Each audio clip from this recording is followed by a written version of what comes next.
आपका एक वोट अगर गलत दिशा में जाता है, आतंकवाद का पुराना दौर वापस आ जाता है। लेकिन अगर भारतीय जनता पार्टी के पक्ष में जाता है, आत्मनिर्भर और विकसित भारत की परिकल्पना को साकार करता है। जहां राम मंदिर भी है, जहां बाबा साहब भीमराव अंबेडकर के पंचतीर्थ भी हैं, जहां पर भारत की आस्था के प्रतीक पूज्य संतों का सम्मान भी है, और जहां पर गांव गरीब सबके विकास की, सबका साथ और सबके विकास की भावनाओं के अनुरूप कोई नहीं कह सकता कि मोदी जी ने 10 वर्ष में किसी का चेहरा देखकर की योजना का लाभ दिया हो।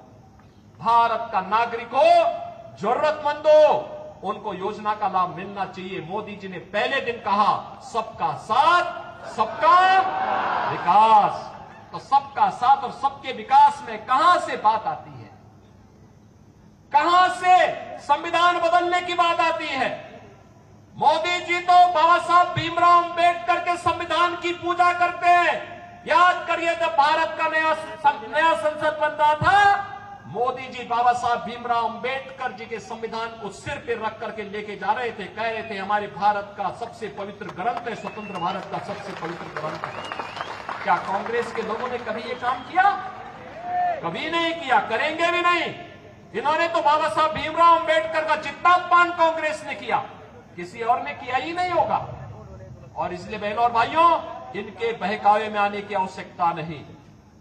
याद रखना, जिन लोगों ने राम मंदिर के मार्ग में रोड़े अटकाए हैं, जिन लोगों ने हिंदुओं को आतंकवादी कहा है, हमारा वोट अगर उनकी तरफ जाता है तो बहनों और भाइयों, आने वाली पीढ़ी कभी हमें माफ नहीं करेगी, कभी माफ नहीं करेगी।